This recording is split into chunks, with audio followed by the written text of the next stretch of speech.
G'day, Dave here. It's a lovely Friday late morning here around Manly Wynnum in Brisbane, and I'm out for a cruise on the 2019 Harley-Davidson Electra Glide Standard.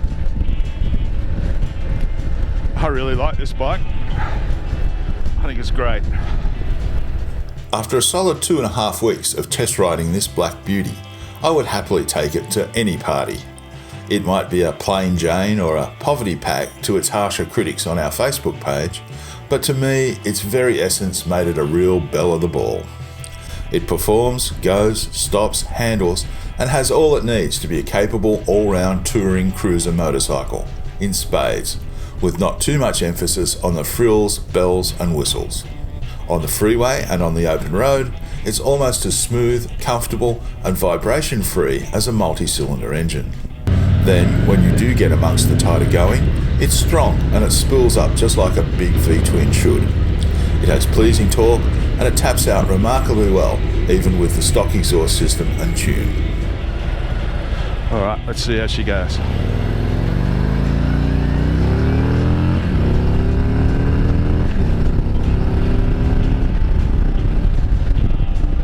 Goes real well.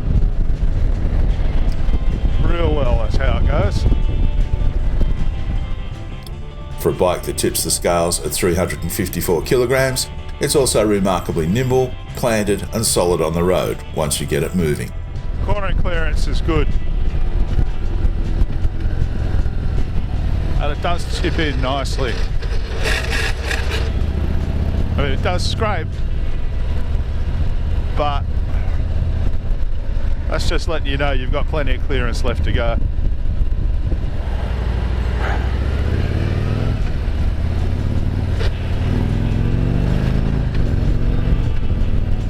Those side to sides are nice. Part of that is down to the improved chassis, quality Showa bendy valve forks and emulsion shocks at the rear. The front feels plush and forgiving with around 120mm of travel. The rear is firmer, partly as a byproduct of the great-looking slammed rear end, and it has approximately 57mm of travel available. The rear also has hand-adjustable preload located behind the left-hand pannier, and dialling that in correctly proved to be as important for the performance of the front suspension as the rear.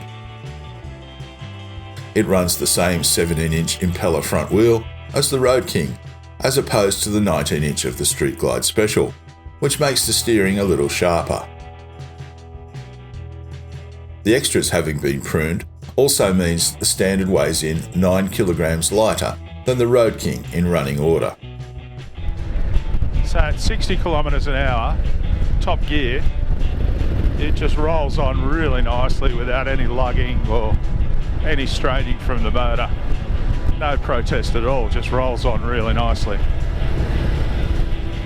It has good brakes. The twin piston 4 calipers up front and single rear are ABS equipped.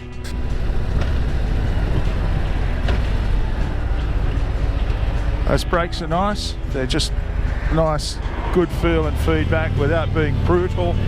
While the Standard might be without some of the luxury components of the other touring models, comfort is still an overriding feature of this bike. I put in several 300 and 400 kilometre plus days around southeast Queensland and northern New South Wales and suffered very little fatigue in typical touring conditions.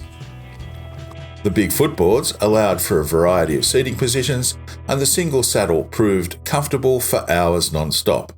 The taller screen on the back wing gives plenty of wind and element protection, and the ergonomics overall encourage taking the long way home.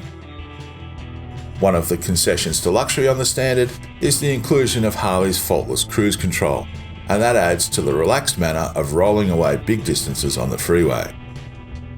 The lockable hard bags are spacious enough to round out the bike's tourability nicely. I also found the Standard a very attractive motorcycle to look at. That slammed rear end tapering off behind the batwing gives it a great line, and the overall fit and finish is what you would expect from a Harley tourer. The paint is plain, with no metal flake or pearl, but it's still deep and very lustrous, and there is just enough chrome to make it work as a serviceable cruiser as well as a capable tourer. The headlight casts a wide, flat and brilliant beam, and the switchgear is also what you would expect from a Harley-Davidson, and the multifunction trip computer is displayed in an LCD readout housed within the analog instrument cluster. There are a number of things that have been removed, deleted or left off the Standard compared to other models in the touring range. Most notably, from the rider's perch is the glove box, where the boombox infotainment and navigation normally sits. I personally don't mind that the stereo system and infotainment system has been removed from this bike. This just got this glove box here, but I think should have had a lid on it. I will say that I did do a bit of research, and you can buy an aftermarket lid for about $160 with a lock on it. I think Harley probably should have included that as standard. It's just got dummy speaker pads over here so that you can actually fit your own stereo. There are some aftermarket kit options that give you all the things that the Harley stereo does, but also gone are the fairing mounted mirrors. They now sit on generic stalks on the handlebars, and there's no heel and toe shifter, just the one arm. The engine has a number of bright steel finishes, where other models feature chrome, and many of the chrome trim, badges, fender trims, and finishing touches are gone. The Harley badge is a clear-coated decal, rather than a raised badge, emblem, or painted finish. The Electra Glide Standard starts at $34,495 in the Australian market, which is the same price as a Road King. For that, it gives you the same chassis and running gear as the Road King, but it includes an efficient handlebar-mounted batwing fairing with 4 analog instruments mounted in the fairing rather than a removable windscreen and a tank-mounted instrument cluster. It doesn't have the Road King's extra running lights, passenger seat, rear pegs, chrome engine finishes, rear crash bar, fender trim, badges and general bling. The Street Glide Special, which includes boombox infotainment, passenger accommodation, bigger front wheel and the 114 cubic inch motor option, is priced at $38,750. The Standard does afford the option of fitting an aftermarket or custom infotainment system, and there are several kit options available with Apple CarPlay and Android Auto. There's also a fix for the glove box hole. The Standard is a great bike for riders who want a no-frills, essence-to-capable motorcycle, the I don't need no stinking stereo or sat-nav types. the bike launches delightfully. Clutch is light and easy to operate. The gearbox is very crisp and secure. You can hear it clicking into gear or clunking into gear. It certainly feels a lot smoother and a lot more direct than it sounds. It will also make sense for someone with a wild custom bagger build in mind. Those planning something with a megawatt stereo, stretch bags and 26-inch front wheel for starters. There's no need paying for inclusions that will be replaced anyway. Value judgments aside, I really enjoyed the FLHT Electra Glide Standard. If you're in the market for a bike that's all about the ride and an undiluted core, it's very well worth a dance.